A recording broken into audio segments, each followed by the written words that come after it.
Alright guys, so we are jumping right into this video, starting off with some of the colors that we're going to use to match the Lost World Spinosaurus. We're going to be doing some white mixed with a little bit of this fluorescent blue here, just to kind of get a nice light sky blue color.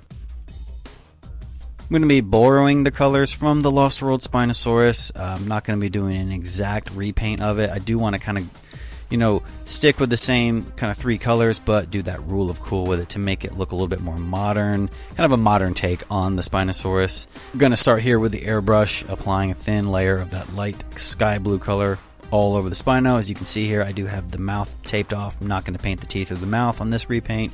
I also have the battle damage area taped off too, just to prevent any overspray from going on it. And I'm just adding very thin layers of that light sky blue all over the body. Next up here, we're going to take these three colors. That's light green, wicked green, and yellow, and mix them together to try and achieve a nice green tone here. It's very similar to the one on the Lost World Spino. And I'm going to be applying it all over the top part of the Spinosaurus, concentrating in certain areas to make it a little bit darker to provide some shadowing, and then lighter in other areas. Making sure to paint around all the articulation and everything like that. You don't want to get too far into it and realize, you forgot to move an arm or move the neck over, and you have a big white primer area. That's the most annoying thing in the world. So next up here, we're going to take some of this indigo and start building up the dark color on top of the Spinosaurus head here, as you can see.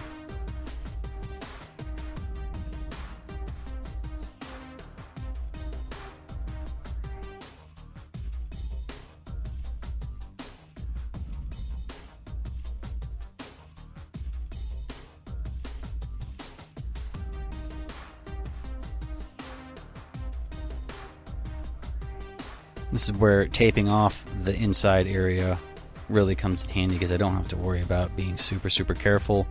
The tape will protect it from getting any paint on it, which I do not want.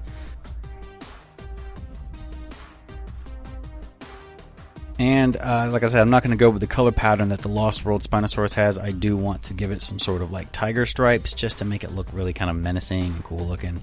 So I'm just doing some stripe designs on the sides and carrying it over here to where the articulation spots are on the neck. And as you can see here, I had a particular design put on the leg that I wasn't really happy with. It just didn't look good to me, so I decided to redo it completely. I just took some painter's tape, taped off the paint that I'd already done, and put the light blue color on the leg again, starting from scratch with this green stripe pattern, which I think looks a little bit better for this Spinosaurus. I'm glad I did it because it looks really cool. Very happy with this. So now I'm taking that indigo, and I want to make this thing look really menacing. And one of the things that makes the Jurassic Park dinosaurs look super menacing is that dark eye socket. So I'm taking the indigo, and I'm going to darken the eye socket up and give it a really cool like stripe going down the side of the face. I think it makes it look really creepy looking. And just kind of, like I said, that rule of cool, man. We're just having fun with this repaint. No set pattern or anything like that. We're just going with it and seeing what happens. Now I'm taking that indigo to that leg, throwing down some stripes on it. We're outlining some scale patterns, making it look really cool, very crocodilian. That general effect that I want to kind of go for on this thing. Now I'm going to bring those little scales up to the stripes over here on the side, as you can see here. Just a little bit extra detail on it. Taking that light blue, going back over it, very thin down this time, and we're going to blend that leg together. I wanted those scales to look like they just fade into the blue skin. So now for the sail, the design on the sail, I wanted to add some really dark stripes going up the spine area right here, and adding little tiny black dots all up and down it. Just a kind of a cool aquatic pattern. You can tell in the background, you can see that I have a mirror up. That kind of helps me to see what the other side looks like, just so I can sort of match it. I don't want it to be completely symmetrical, because you really don't find a whole lot of symmetry in nature, I guess, but just to kind of help me see what's going on the other side. It's a good little tip to have in your arsenal, just to keep a mirror on hand. So now I'm going to do the claws, and the claws are just an ivory white, several layers of that to get a nice smooth transition. You don't want any kind of clumpiness or streaks, so do a few thin coats of the white ivory for the claws. And now while the claws are drying, I'm going to take some of this color shift green. We're going to dry brush that color shift green all over the green scales on the Spino. Really gives it that crocodile vibe, makes the scales kind of shine and shimmer in the right light, and it looks really cool. Now I'm going to go in with a color shift blue. This is Blue Flash, and it's sort of like a blue and a purple mix together. So in the right light and the right angle, it'll catch it just right, and it makes those scales pop really well. And I'm just dry brushing really lightly over all the dark blue scales on the Spinosaurus. It gives it that really cool aquatic vibe.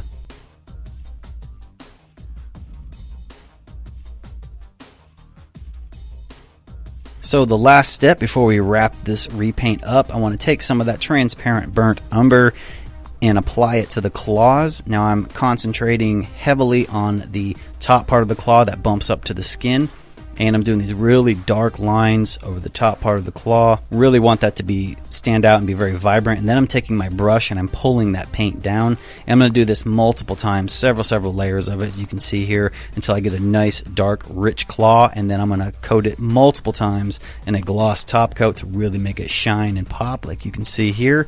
After that, this repaint is pretty much done. I hope you guys enjoyed this video and you found the information provided useful, and you're able to get out there and create some really awesome repaints. Remember, for more Jurassic Park related content, you guys know where to find me. Links will be in the description box below. You guys take care, and I will see you in the next video.